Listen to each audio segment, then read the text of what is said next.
Audacious multiple attacks that left several dozen Indian police dead on Tuesday. The Maoists reportedly attacked Indian police on patrol. When their colleagues came to the rescue, the fighters ambushed their bus. Casualties are quite high and I'm deeply shocked.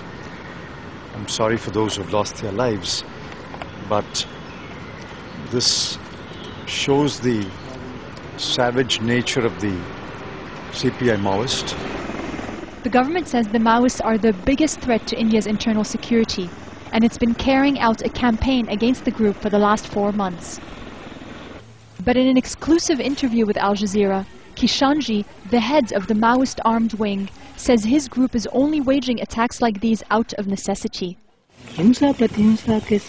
Violence is directly related to the power of the state. 85 to 90% of the population lives under a dictatorship. It's not really a democracy.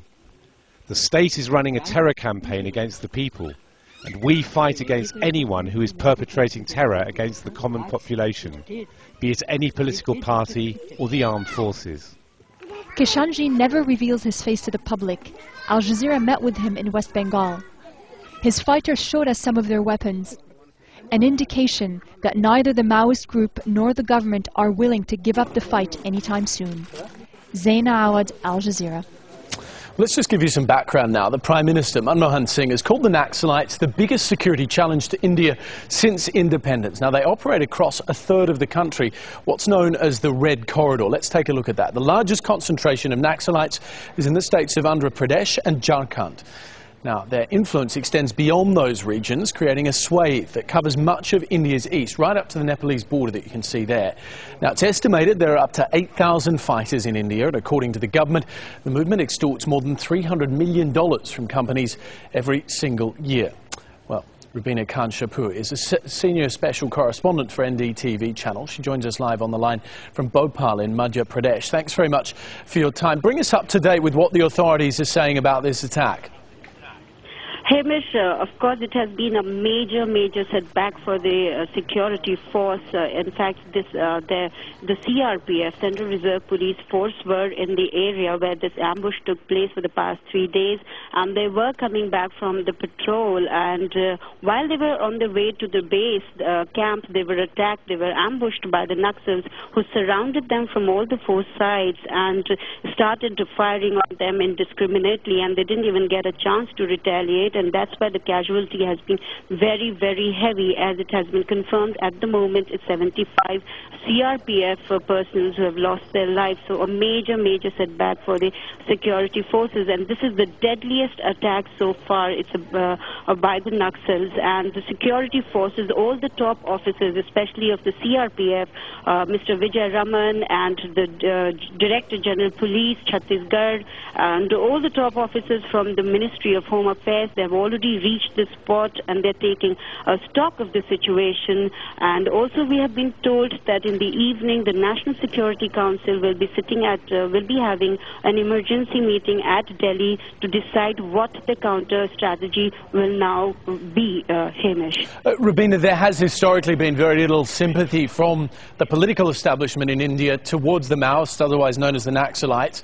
Are they likely to tighten their grip as far as trying to crack down on the Maoist presence is concerned? The Operation Green Hunt has been going on for the past 4 months against the Naxal, the Red Terror as it is called, and for the past 1 year the Indian force has been very has been on the offensive against the Naxals. But this time also the Home Minister, Mr. P.C. Chidambaram, had gone served and had asked for a dialogue. He had asked them to come to the dialogue table to talk about it and to work out a peaceful solution. But it seems the Naxals were actually buying time. They have taken this peace time to regroup, and there has been a series of attacks which has claimed a huge number of lives. But now, I think after today's incident, the government of India is going to take a different, think about a different strategy, and now the crackdown will be more severe, and it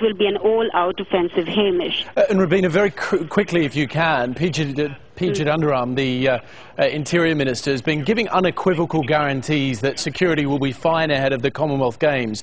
Does that call into question now whether or not those guarantees are as cast iron as perhaps the government might want us to believe? Hamish, if Mr. Chidambaram has been saying that the security will be tight and that no untoward incident will happen, then he may have reasons for doing that. And as far as Commonwealth Games are concerned, the Indian government has been taking a lot of security measures, and attacks like this won't affect the Commonwealth Games at all. And as Chidambaram has been reassuring again and again, those who will come, the players as well as the visitors, will have a good time and a safe time in India, and nothing to worry. It will be taken care of. Hamish. All right, Rubina Kanshapur live on the line from Madhya Pradesh. Thanks very much indeed.